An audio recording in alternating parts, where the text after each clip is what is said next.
Kurumzari, an encounter with Jit Ningomba, Miang Taibri Sing Mohammed Taram Oxeri, Nasi Puzerli Bagas, Asiatic and Asnate, Marina Manipuri, veteran politician, Amasu Oriba Aduga, Tam Tarulaka, Baduka Minister, Meryl Oikraba Aduma, Sangairaba, politiciani, Panamato Kramaitona, politics, Kiba Aduga, Sigi Stacey Yorokiba Aduga, Housing Momakata and I koi, Laybak Sidi Makta, Karagiri Tabuk to Pami, behind the Simatu. Kanang nabudang tani nasi akun unjari wa an encounter with Jit Ningomba election biriba siate kana sunate Mr. GOVINDAS KONTHOUJAM bangu taram oksari namaste ay ahamada tamo akoi gi source taram oksari loina tamo lak chening si mato kramain to duna tamo akoi politics se sang khibono sing si akoi viewers ne khangning ngani ngasi bok da yamna phajaba interview haiba tai long interview to gidi tamo kai mo ne thak ha aina politics sang khibase तसेंग नदी आईगी early education से Ramakrishna mission Narendrapur दगी तौरपा अदो आईगी father से like आम हाइबा मीदी ओइदबा अदुगा मी तीनबा खोनबा याम पांबा संग पाक सान तौबा हाइतारे पाक साउना संग तौबदुदा माना लाइक खरा हेनिंदना को अखोइ से रामकृष्ण मिशन गुम्बा आईगी नाउन पासना सैनिक कुमद माइना दुम थारगा लाइक तमहलकपा अदुगा राजनीति की मम्मी दे गोंददी तादबा राजनीति की मम्मी ददी तादे अदुबो आई फादर सिना आइना क्लास 10 गदाई तमको मतम 1980 की से स्कूलिंग सिकाई दे लमे स्कूल से आई रामकृष्ण मिशन दगी तौरे अदुगा कंददी क्लास 10 दे आई मणिपुर दम थारे मणिपुर बोर्ड थारे lower class LP अदु primary up to class 9 I am from class 4 to class 9 से आई कनोदा रामकृष्ण मिशन नरेंद्र पुकल डाले आई ता नदुगा मणिपुर दा मैट्रिक थारा मतुंगदा आई 10+2 ना सेंट फिल्म्स कॉलेज मैसूर दा तौरपन मैसूर दा तौरपने अदो आइना मैसूर दा सेंट फिल्म्स कॉलेज सिदा लाइक तंबा क्लास 11 तंबा मतम मधु परीक्षा मनु हाइतारे हाफ ईयरली एग्जाम तौरे मनु सिदा सडनली टेलीग्राम अम लाए मतम टेलीफोन ओं फोन याम मधु खुदोंग साबसु लेतबनिना 19 कनो सिदा 1980 का 1 सिदा 81 दा टेलीग्राम लाकपदा हाइबसी फादर ना इसे मणिपुर दा इथोक थोहन निंगदे मरमदी आई मी तीनबा हईते अदुगा कोइना मपान लेबनिना सक्सि खरनगा मयांगा मानबगा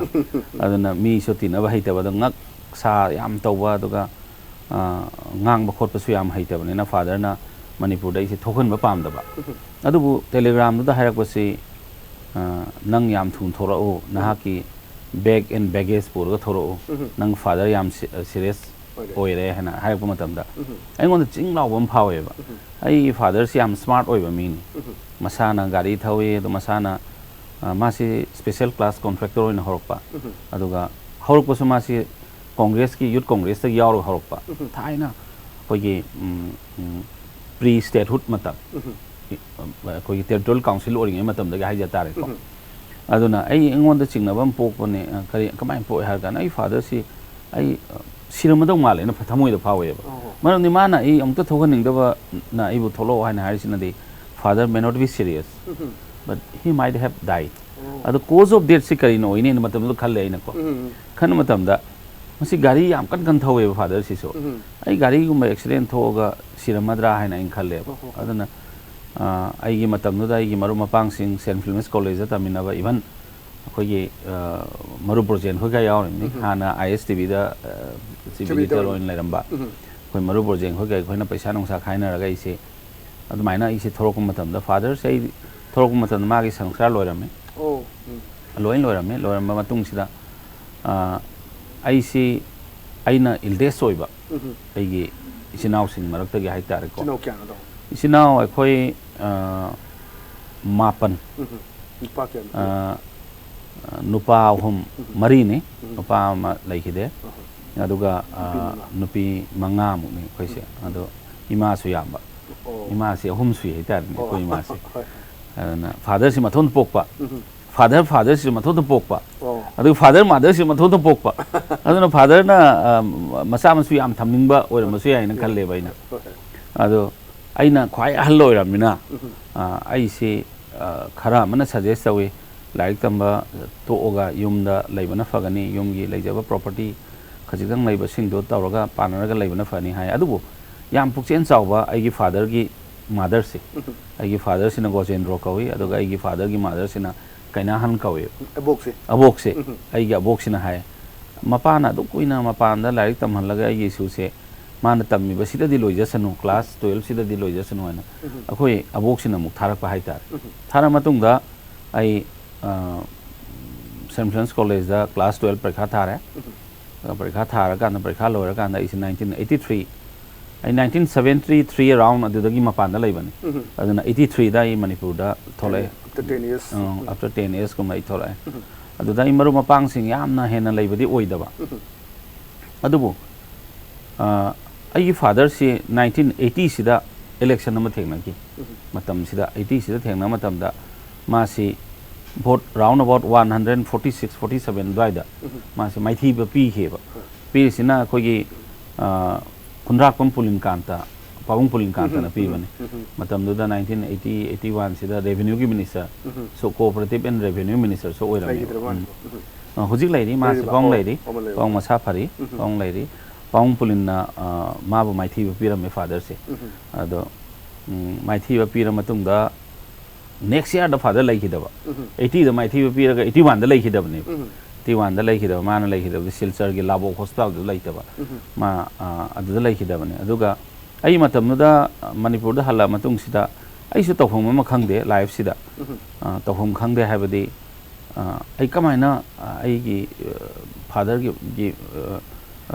आइना रेस्पॉन्सिबिलिटी फादर लाइत्र मतुंगदा युम चावरबा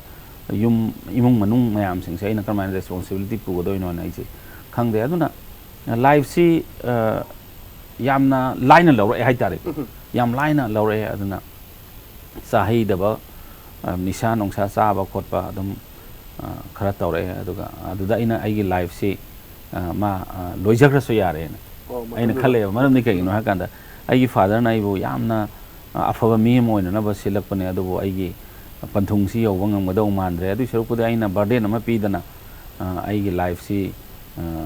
अदुम लोइजग्रसनो आइगी दमक कनामदना वाद्रसनो आइनासु मसी हाइनरक्तबा लाइफ सिदा यामना खेतनबा अमा लाकपदुदा अदुबो सडनली नोमा आइगी मरुप अमा लै मासे आई हुजिसिक्सो यामना क्लोज ओए कोई पीआई शांति ने थांगै बंदगी को मासी लागा अंगोंदा नुंथिनमा लाका नेंगोंदा है गोविंद है आइना कनानो है आई शांति ने है भाई कई ले रहे हैं कना गैस की एडवर्टाइज तवे है रे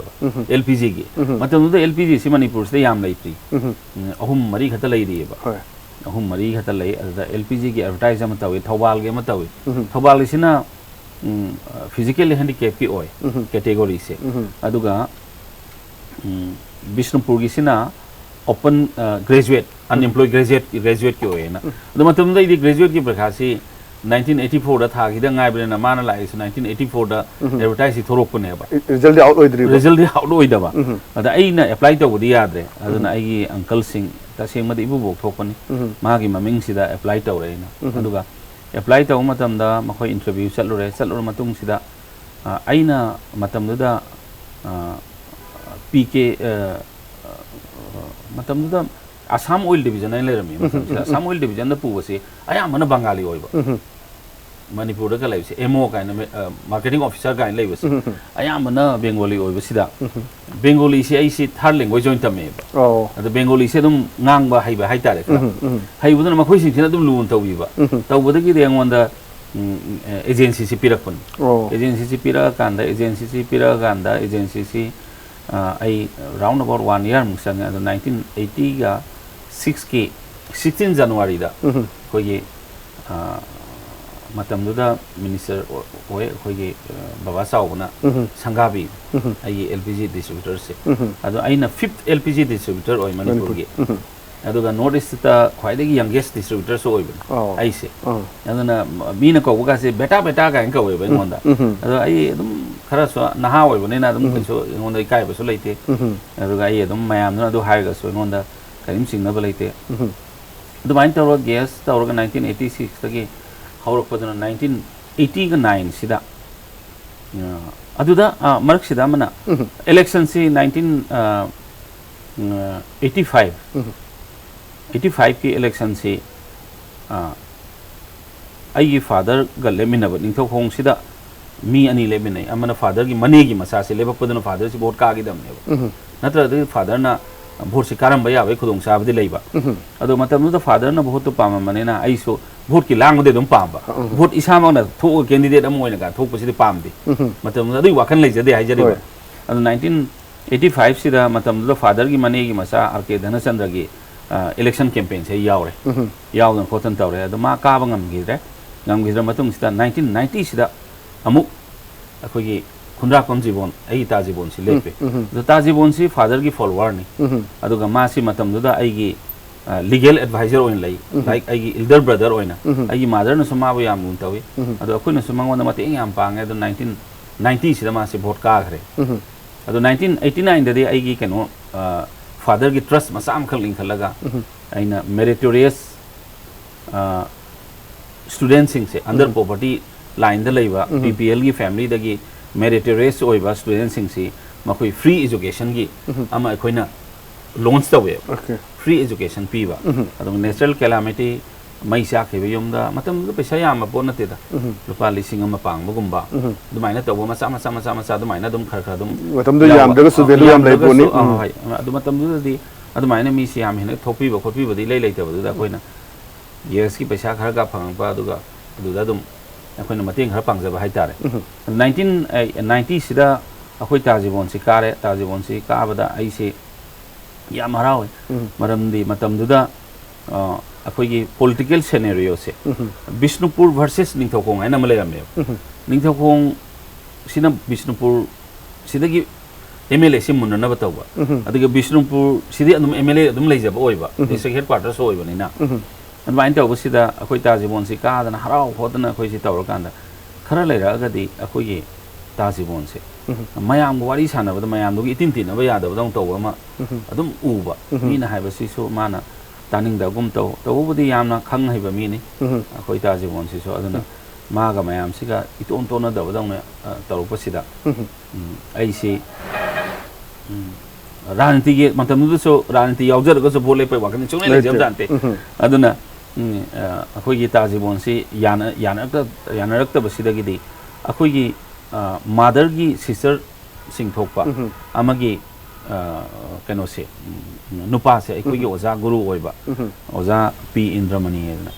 P Indramani si mayam na mangon da sawal si haidana akhoi wari bam launa re ba ning thong mi sing sina akhoi tajibon se akhoi mayam na haiba da su tabidre ma mantri ore matum du di mantri oi cooperation ga arts and culture ga gi oibani aduna tabidre aduna masi oza Indramani akhoi gi ai gi uncle soiba guru soiba lari ka yam ibani ma se class 10 gi note kanu yam iba note yam iba mi oiba yam na popular oiba akhoi domda mi na yam nuksiba mi oiba akhoi gi uncle se oza so oiba se akhoi guru se oza Indramani se aduna mangon da mateng panga si hena leiba marak sida no ma ngon da akhoi gi baba saw na kawi nang kadai lei harakanda ai Ningthokong da lei na haibda nang amtang lao na mi thara kanda ai se babai mak ta satle matam du da ngon da problem khara lei khoi khara miscreant hai tare miscreant khara na damka tawba khotpa aduga ai ngon da yamna kanu tawba hai tare threaten tawba khotpa threaten tawba khotpa si am leiba do leiba ina akhoi baba chaw sida chalaga he haibda man nungai tadna nang vote le point hai ai ngon da 95 ki vote si le point adaina as baba idi vote le pagi wakan leite na hai na ki baba na akhoi father si matam du da mantri oramba baba lo khon khoi aduga lai oi graba akhoi baba Chandramani khoi adagi akhoi gi baba chaw khoi ga very close friend oiba aduna ai father si so makoina yamna mateng pang ba hai tare ko aduna father lai gidraba matung su makoina mateng yam pang bi engonda ai gi khangdaba hai taba punam sing si khanghan bi dana aduga taw sida aina as baba ai di vote ki wakhan leite baba na ningam ba wakhan do adu nangna amuk mai pak na pangthok pangam na ba mana pa ma thabak thoram sing do mai pak na pang bangam na ba akhoi na le po hai sini handaki sida chance ama handa kisida leirani haidana haibasida aise pamdi pamde aina ado akoi baba saw ne ngon hai nang kanam da hanganu noi gi mother da hang mother gi blessings fangadi nang lekpadam hai matam da aise gas cylinder yon jadana khodana paisa nong sa khar khade dum thoksa ba hai tai ko admai lai badu da aina ai mother da hang ima ai baba na smaina baba saw na vote le point hai bi ado vote le pa ya bra hai kana mother na hai kari party da le pa do ba hai baba na congress le pa hai adu din noi baba na yam pam jara mane ma di ticket phangdaba duna independent le pa ga satin marga de pa ga ma di vote ka ma hodrab ne so yam pick na vote ka ki dam ni adu congress ticket phang ga di isana le pa da imana yai na hai okay blessing si mother na pire adu ai gi inau adu ai gi chan makhoi na de khasitang aingon da nungai te level ning de maram de khoi se father later matung yam wan haura e ba property khar le raga so khoi gi even 2 square mil se fawo da phangba ngamak te de koi management hai ta ba karing khang de do aina khwai ahal lo nai sin ma pa na koi le ro kan thoro kan da kari khang ani karing khang ngam pon de ba adana ai gi sanupi khoi gi naung pa khoi sa khoi si khar khar dam phagalak da baba si su praja gi seba yam to hai tare adun lau inkhon si ayam ba baba na mayam gi seba to dum yon thol kharsa to hai tai matam de hai ni na koi mi manghan ge di bot le pu yum saw hai de na adu gi dot su lei ba mane adu da makhoi na de ya da du da aina mother gi blessings fangam ne nai baba chaw da la kan dai na baba imana ya re hai kan da adu da gi dai se mu tumin lai thokre ba vote gi wakhan khan gi de ngasai gi ai gi wakhan si di ai gi uncle su oi ba anti lauri ba oza indramani se ai gi guru se asida I wakhan si lai thokre ba ma gi to rani da na dum lai ra kan da no ma early morning sida ai se akhoi baba chaw na mi thara kan mu kawe ba adu mi tharak te telephone le re matam du di gas ki telephone am piyo na gas ki telephone am pi re ba asida telephone taw re na baba pai kan da baba na nang parwa hai galo ai parwa hai gat pan hai gala kan da baba sina ai ngon da consil la kan da isana ticket congress ki ticket phangam le na matam si yam na ten ma matam hai tar ai di lepe wa kan so le jadaw ne ai na khanja bana tapna lepe ya hai na khan ba koi uncle du ka matung da tapna lepe lo re uncle du de anjo oiram ni na khallu ba nang ticket phangam ne congress ticket phangam ne flag am puthoro kan da ai matam du gypsy ma thawe ne 226 ama gypsy ga ising sai am 226 oi MNZ 226 se asida man flag si thepi re flag si thepi ra ga nang kung ro nang ticket phangam ne na hai matam ai na numit si ai ki bagum harau bagum ki su ki ba ai na karim khang da ba aina kamai na bol ep toino ranti so khang mi so na ta ba aina kamai bol ep toino aina ai ticket so som da tanabiram ga adu dai ne yam nungsi ba mayam ahalaman sing phama kan ba chaw na ibu introduce tawi matam da lei hidraba lai oi gra paung no pam cha se former chief minister sina wahi am ka hai ibungo nangla govinda sai da ko ye chaw sai na hai ri se aina ma ne paung ai na I khoram kan da nang mai tei di man de ne hana paung no pam cha ko di yam no pai pa gi yam to nang mai tei bu man de ne pare blazing cp ge aduga nang bu bhole pai hai banga moi hai kan ai si tumina ai thoksa de ba ai di yam na ai react torom de karim torom de khang dab ni na adu hai kan ai si ning thong da hai tar matam da khoi ning thong gi hai di ning thong da MLA ma lei ba si akhoi gi ta jibon khunra kong gi jibon sin ahan bane adu gi mamang da akhoi territorial council oi ngai da di lei gre ani muk lei gre amana akhoi gi idhau komla khorap komla kam ta haiba ma adagi amana akhoi gi ai gi hek mother gi mabung oi ba RK irabosna haiba ma adu makhoi ani de lei gre adu state hut ki matung ga di jibon sin akhoi ning thong dei ka ba si ahan boi ba adu na group ama ahalaman sing sina ai gi father gi well wisher mayam sing se asina so aingon da waro hai ba de kari gi khoi ning thong na Bishanpur da gi amutang MLA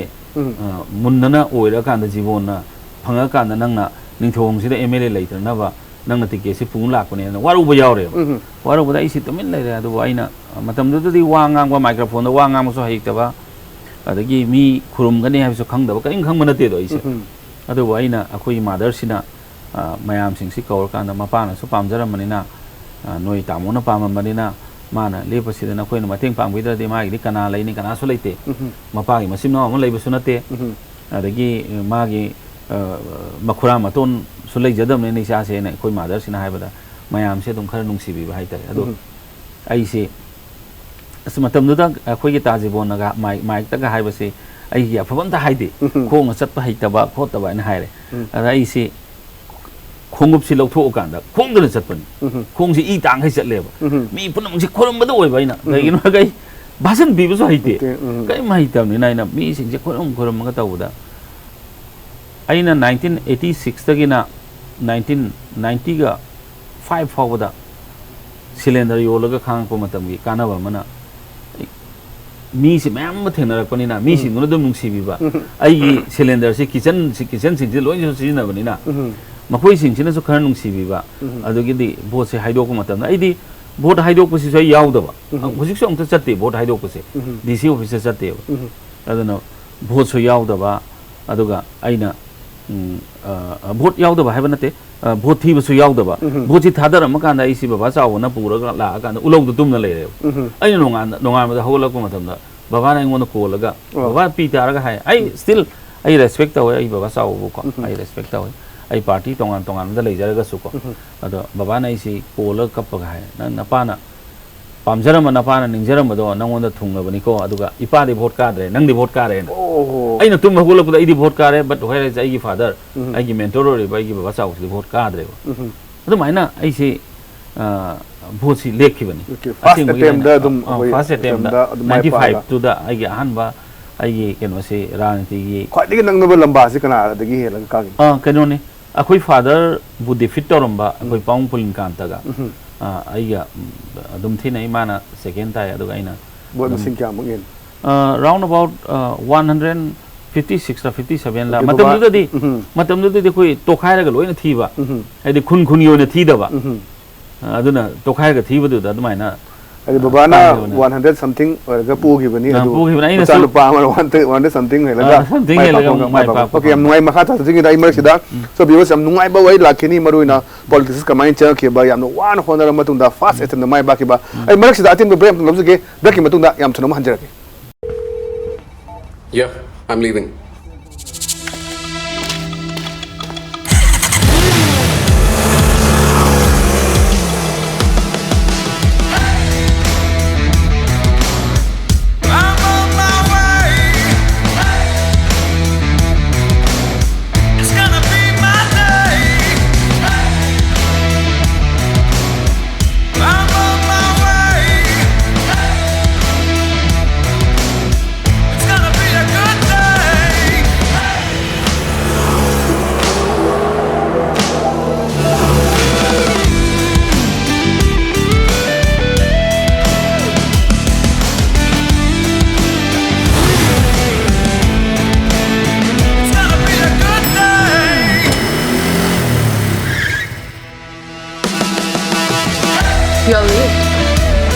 Don't just live life,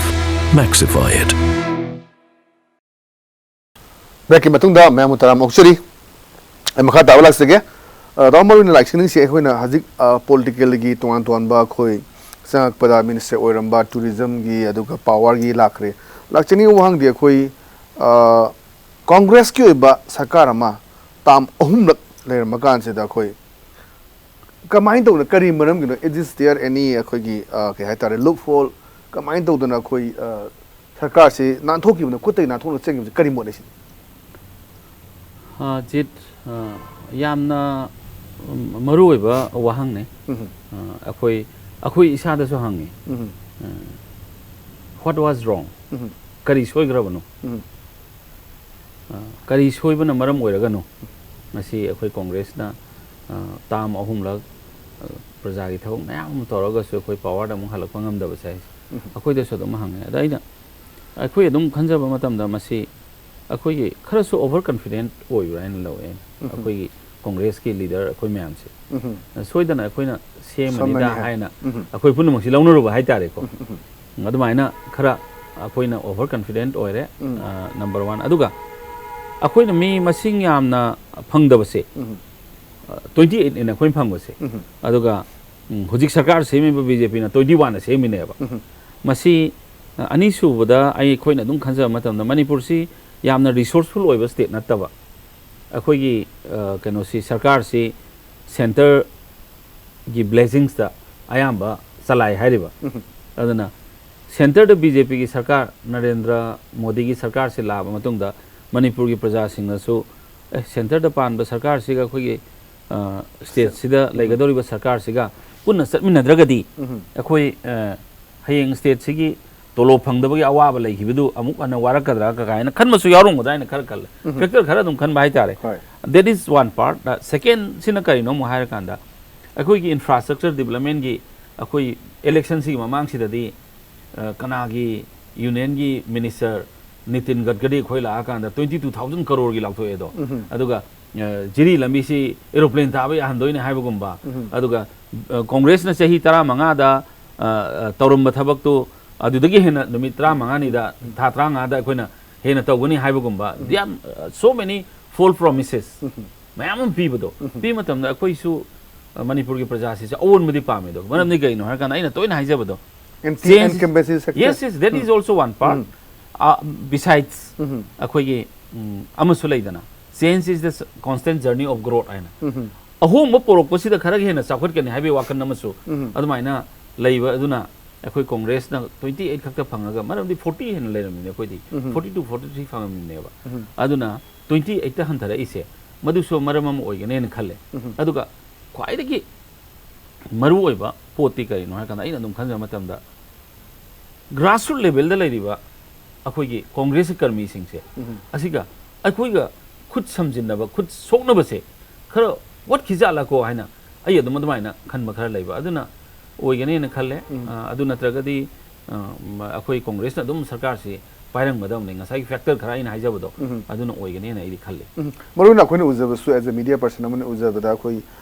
leadership ki manung se leadership crisis haigadara kana gumba kharana leadership pam ba kana gumba khana upam da even openly tholakpa mayama aduga just akoi Congress ta lema mayama akoi BJP da changi bagi issue at the same time moi disqualified to give issue manung da Congress manung da crack la ki basi kari nani na khalli madu right now you are the president of MPCC lairamba crack ta kyu mayam do cemented to na ba aduga madu mention na ba manam suda ka oyen khalli kari lagi mamang cracks I did very frankly speaking ko akoi politicians sing se ai ngasi gi ai toina floor da sai jaba nei di ai di ikai je na ko wa ga haiba se aduga yamna khadrak madrak ki politician ga di oining da ba I just want to be very straightforward politician with principle with respect aduga sai habi leadership ki ama gi haiba do there is nothing makoi these are all their creations makoi kari gumba yamna principle ngakpa rajniti ki principle ngakpa mo ita ra ga di khangani na ai ju khangi mantri oidana 2007 aina mari rak suna ka ba matam do 2000 yes 2007 ai mari rak su ba ka ba ne ba 2007 dagina 2012 fa bose ai matam dugi chief minister oibi ba hojiki khoi CLP gi leader na ai mantri hapte adu ai tuminna aina kanam da suwam haijade ai khanga leiba Ranti to wai khoi khara akhang kan madar ka tai ba matung loi na sa ga haibu di matung sa pam da mi siu kana lai ge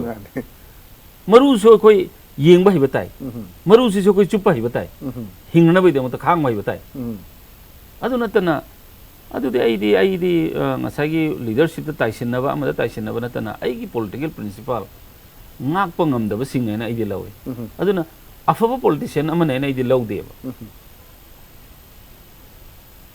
asima mathang da ngasai hangbi ba question ama manung da fraction mayam taram basing si kamaina cement to wido no ai handaki president se ai ngonda happy ra ko sai madam Sonia Gandhi the AICC ki leader punong ko yam thaga sai amarom dana yamna awaba matam akiba matam amada aibu president oina yamna congress si yam ning naw leiba matam amada aibu president happy ra ko se ai masi achauba ai ngonda challenge ama pibi to pibi rakpani aduga Anisubadana, I want the Akiba, power Masulaiba. Madam Nika, Hakana, Congress in Mapangan, Swan Matam. Aduga, BJP ꯒꯤꯅ ꯃꯄꯥꯟ ꯀꯟꯕ ꯁꯔꯀꯥꯔ ꯂꯩꯕꯅ ꯃꯄꯥꯟ ꯀꯟꯕ ꯍꯥꯏꯇꯥꯏꯀꯣ ꯁꯔꯀꯥꯔ ꯂꯩꯕꯅ ꯃꯄꯥꯟ ꯀꯟꯕ ꯃꯇꯝꯁꯤꯗ ꯑꯗꯨꯅ ꯑꯩꯈꯣꯏꯒꯤ ꯃꯔꯛꯇ ꯂꯩꯔꯤꯕ ꯑꯩꯈꯣꯏꯒꯤ ꯑꯍꯣꯕ ꯃꯌꯥꯝꯁꯤꯡꯁꯦ ꯃꯁꯤ ꯉꯁꯥꯏ ꯍꯥꯏꯕꯤꯕ ꯁꯤꯃꯦꯟ ꯀꯃꯥꯏꯅ ꯇꯧꯗꯣꯏꯅꯣ ꯍꯥꯏꯁꯦ ꯑꯩ ꯃꯌꯥꯝꯗ ꯔꯤꯀ꯭ꯋꯦꯁ ꯇꯧꯖꯩ ꯑꯩꯅ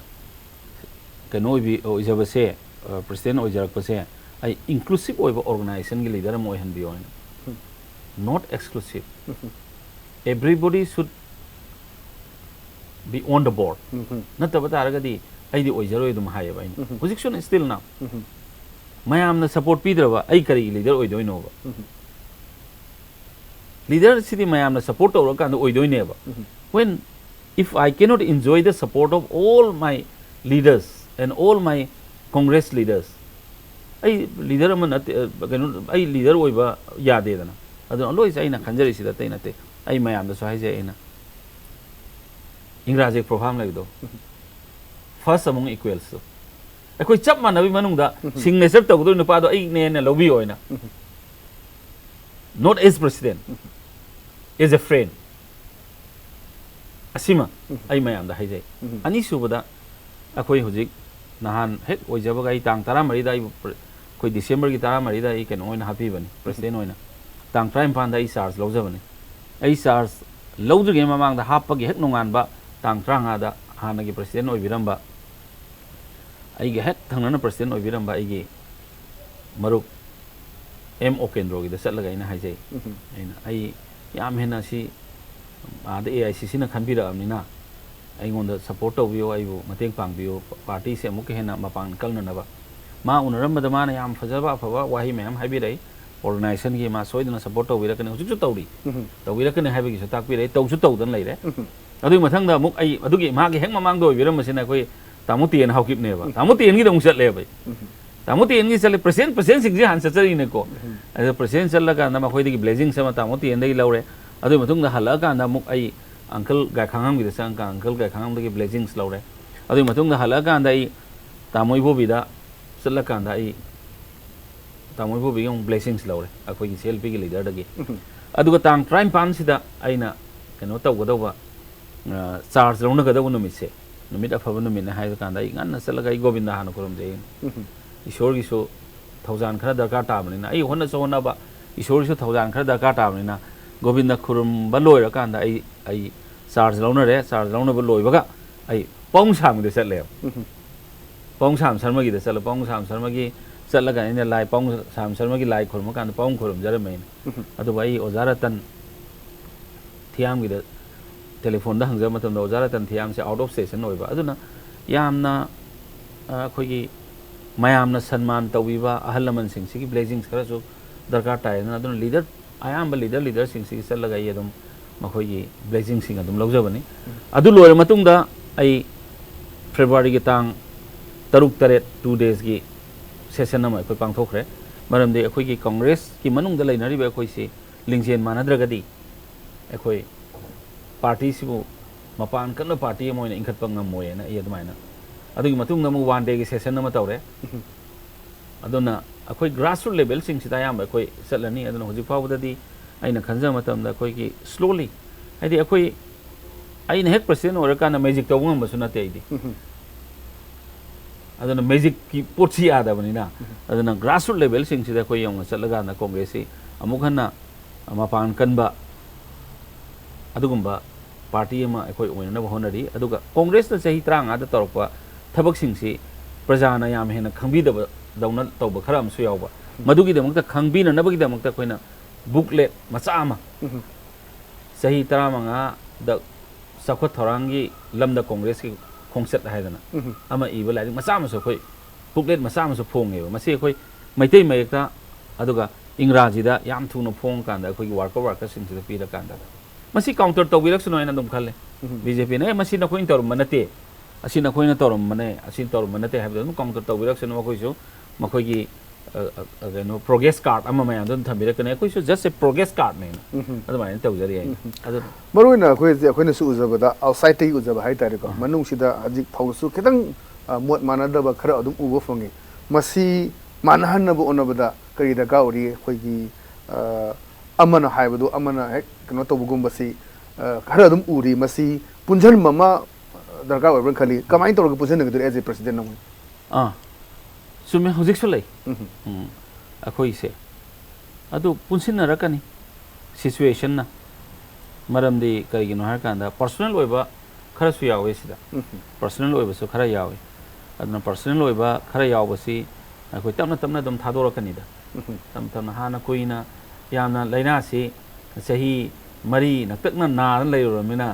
था अनीदा आई हुजिक था अनीसु फाजद्रीदना हनकी कनोगी फेब्रुवारी की तांग तारा का मरी सिदा ट्राइम पान हाई तारे आई ट्राइम पान जन ओ सॉरी दिसंबर की तांग ट्राइम पान दा कनो चार्ज लौबनेबा अदना जनवरी की तांग ट्राइम पान दा था हम भागरे फेब्रुवारी की तांग ट्राइम पान से था नि फादोइनेबा अदना था नि की मनुंग ददि ngasai की लाइना सेक कोखन बंगम बदai डॉक्टर आई उसनते हैतब डॉक्टर ने हरिबा अदना मसी आई ट्राई तौजगनी सोइदना अदुम फरकदौ माले नै दिलौजै ओके मरोइना हजिक यामना चाउबा कांग्रेस की पोलुम मतार लेबसि लाखदरबा कोई 2022 की कोई जनरल इलेक्शन सिनी हाउ फार मतमदुदा कोई 28 फंगिबनी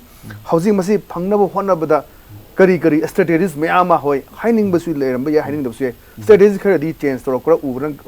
तौगदरम खल्ली करी करी स्ट्रेटेजी चेंज तौगदर अखोइना थमगदोरिसे प्रजादा अखोइना अपील तौगदोरिसे let us believe in reality mang de khoi thajaro iseba let us believe what we see seeing is believing edo au bo posi de thajana se na akhoi campaign tawni ba akhoi na tawboda soiba lermani adu congress na chahi trang ada kari tawrongwe na hangagadi that will be a very wrong notion congress na chahi tara manga da asi tawramde हायरगदी आई support तौनेबा असी तौरमदे अदुन अखोइगिसु campaign की strategy होंगनी अदुगा अखोइ ग्रासरूट आई ngasa हिजबदो ग्रासरूट लेवल द लैरिबा कांग्रेस की कर्मी कांग्रेस की लीडर सिंह असिगा अखोइगा खुसमनगनी खुद थादोंना बदौना खरा उरे हारिबा अदु खुसमननबो होना जगनीबा अदुग मतुंग आइना खंजब मतमदा अखोइ will get the magic number Okay, let us hope magic number su phangbo bisnu masi matam se loisale makhata na khoi leidiba strategy aduga manung de leiba correct mayam si kamaina cemented tawni khara makhadi panbire makhata ne hone elaborate oina aduga strategy sing do mayam sing si kai tawba aduga leidiba tongan ba BJP gi allegation mayam ma madu clarify tawna ba aduga kari tawbu ya ba gi habdu mathang tanza bi thank you very much for joining us also thank you so okay, much ngasi gidi and I contact with Jit Ningomba matang solution jare ngasi gidi mayam ni kane na ba thangni jari pine bi resi